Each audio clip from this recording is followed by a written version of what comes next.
mendengar dari awal sampai akhir ini saya nggak tahu mau ngomong apa. Ini kaya dengan kata-kata ini, yang kata pertama ini. Assalamualaikum warahmatullahi wabarakatuh. Ya, kita hormati dan membanggakan Wali Kota Bau, saudara kita Rasman. Saya itu kalau pejabat saya tidak sebut pejabat, karena konstitusi itu tidak ada tentang pejabat.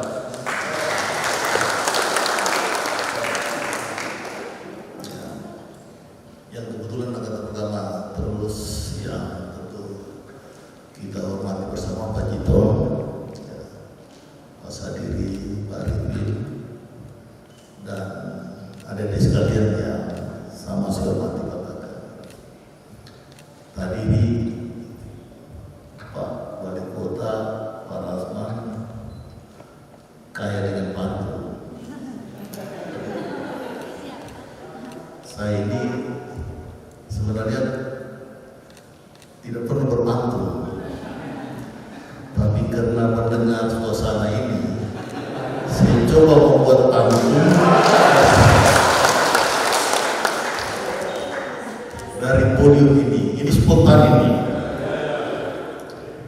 Baju putih berkerudung merah, di depannya ada kopiah hitam. Kalau belum dikasih jabatan, jangan marah.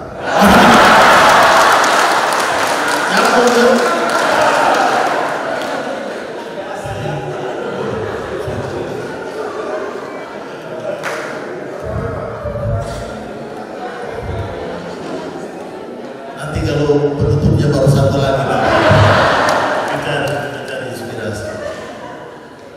Jadi ya, saya pertama menghargai dan berterima kasih saya diundang dalam momentum 20 tahun memori yang membuka mata saya kembali dan kenangan saya kembali memimpin daerah ini selama 10 tahun. Posisi hari ini 20 tahun, waktu yang cukup panjang. Tapi kalau lihat wajahnya kalian sepertinya singkat sekali. Yang cewek masih cantik, yang cowok-cowoknya juga tampan-tampan masih tetap. Jadi kenapa saya katakan begitu? Karena kita dulu hadir di kota yang 20 tahun lalu, itu wajahnya semrawut betul. Semrawut betul. Jadi saya sangat masih mengingat dulu bagaimana saya dengan Pak Jinton, dengan teman-teman lain, dengan kondisi aparatur yang dikirim, minta maaf saja, ya tentu dengan segala keterbatasan. Tahun pertama kita itu gajinya langsung dibebankan pada kita, ya Pak Jinton ya. Jadi dengan APBD 90M dibebankan pada kita untuk membayar.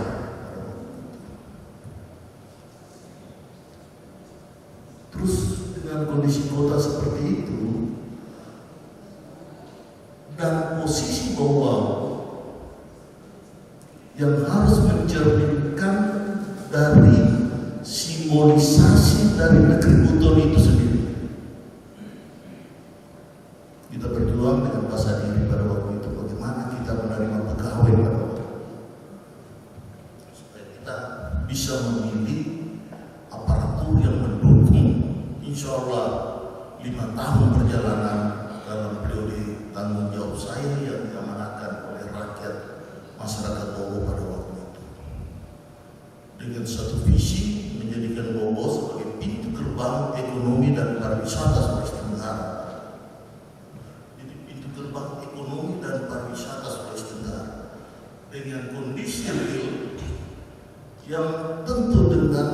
segala kesemrawutan, jalan berlobang, ya, pesisir pantai, jalannya Sudarso, tempat bangkai-bangkai kapal, drum, dan kekumuhan, Kali Bau adalah tumpukan rumah-rumah berkaki 1000 di tengahnya, pasar yang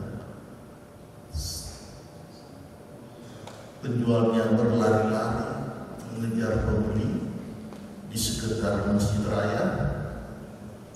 Pasar Wamio tidak berfungsi, pasar Karyan Nugraha juga mangkrak. Jadi kita bisa membayangkan bagaimana awal mula pada waktu itu. Sementara visi kita ingin menjadikan pintu gerbang ekonomi dan pariwisata Sulawesi Tenggara. Langkah pertama adalah bagaimana kita merekrut aparatur yang mencerminkan keragaman negeri. Jadi angkatan kalian itu hampir semua suku,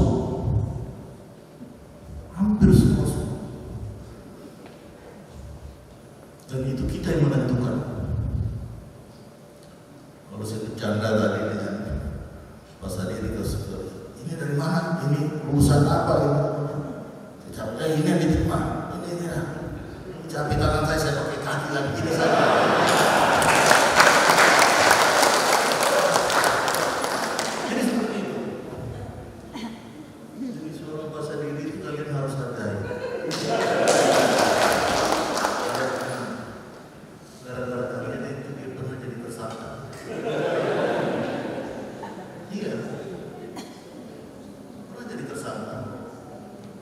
Tapi kan mawa itu yang baik, ya alhamdulillah satu dari kalian sudah jadi pejabat wali kota di sini.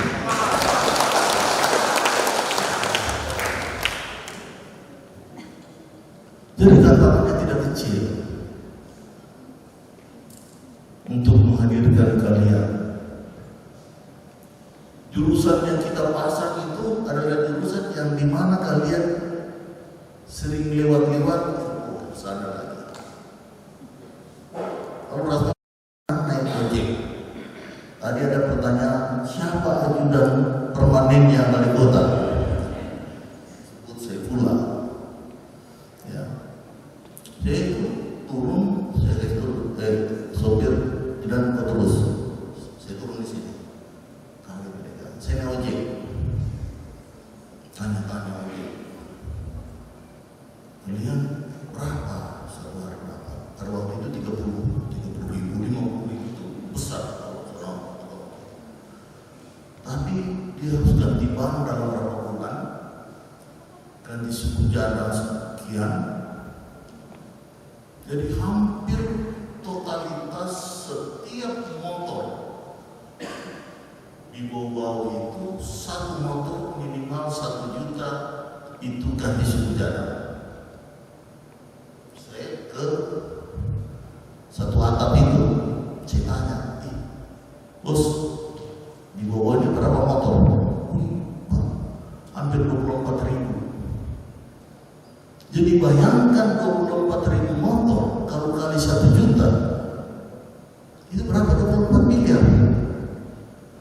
Uang orang bau-bau yang keluar karena jalan yang lubang. Jadi tidak bisa beli susu, tidak beli ojek, beli apa dan lain sebagainya. Pantas banyak ikan tidak laku. Oleh sebab itu bilang aspal agar yang tadinya beli susu cadang 1 juta mungkin sisa 500, berarti masih ada kita hemat uang rakyat tidak keluar ke suku cadang itu atas 10 miliar lebih. Sehingga uang bisa beredar. Itu pemikiran kita. Dan kebijakan-kebijakan itu dia jalan karena didukung oleh saudara-saudara yang menjadi birokrasi pada waktu itu.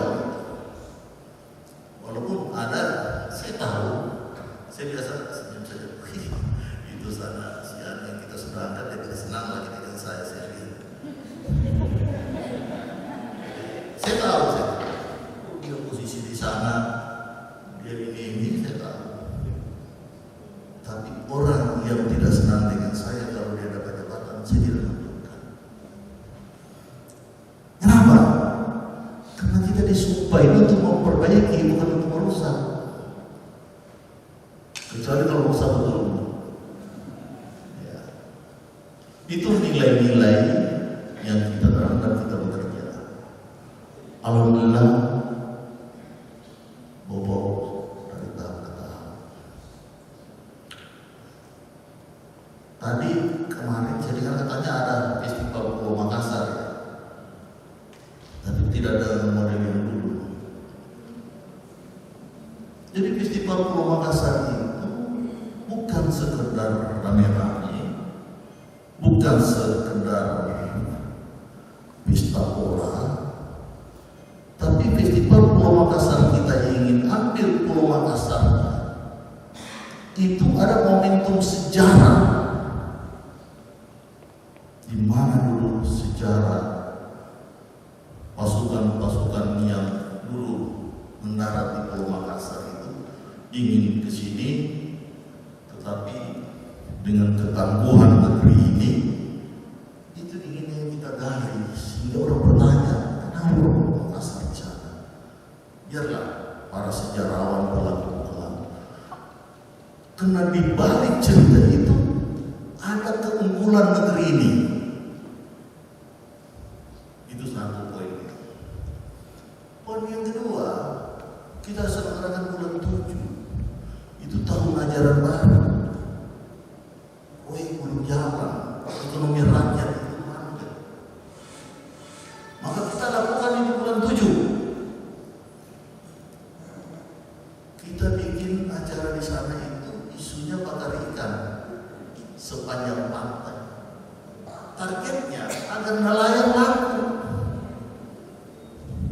Tapi kan tidak mungkin hanya makan ikan, pasti ada makanan lain. Yang kedua, tidak mungkin kita kesananya berenang, pasti naik jarangkanya orang Pulau Makassar. Dulu saya dengan Pak Jiton, kalau kita naik, saya bilang Pak Jiton tanya dulu berapa dia dapat satu hari ini yang jarangka. Itu bilang 80.000 pas satu hari ini dia dapat.